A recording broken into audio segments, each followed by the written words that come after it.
In the summer, I took my wife Clara on a scenic drive out of town, where fields were green and quaint farmhouses stood, to visit her parents and cook a barbecue. The weather was perfect, and my father-in-law had already marinated the meat. We worked on the vegetable garden first.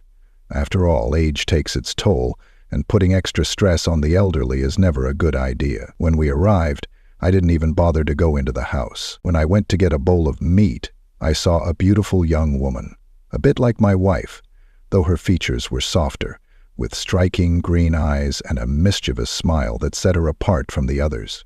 It was her sister, Emily, or as everyone called her, M. For a moment I wondered if I had made the right choice at the altar, but I quickly dismissed those thoughts. I greeted her and headed back to the grill. Everything was perfect. A couple of beers, the aroma of tobacco leaves growing nearby, and the smell of fresh meat on the grill. We finished grilling the last portion and took the meat inside. As we were walking back inside, Emily came up to me and my father-in-law walked ahead. "Then, could you help me in the barn? I need to get something," she asked. "Sure. Let me just get the meat into the house," I replied. After placing the meat on the table where the family had already begun their meal, I headed into the barn. Inside, Emily was reaching for the top shelf, stretching her arms as high as she could. The hem of her dress showed more than I expected. She turned, smiled, and walked past me to close the barn door. I asked what she wanted, but she didn't answer. For a moment I hesitated, feeling a rush of anxiety.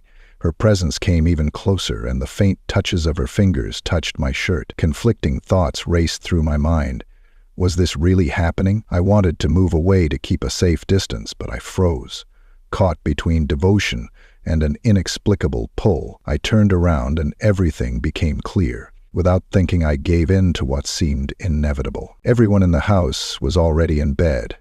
The leftover meat had cooled, and Clara asked, "Where have you been so long?" I was cleaning out the barn. I lay down next to her, and my thoughts were in turmoil. The next morning we had to leave, but Emily was nowhere to be seen. Guilt gnawed at me. Even now I can't fully understand how I want to be faithful to my wife, but Emily has been absolutely bugging me. I didn't seek her out specifically, but subconsciously I thought of her even as I fulfilled my duties as Clara's husband. If you enjoyed this story, please give it a like and subscribe for more contents.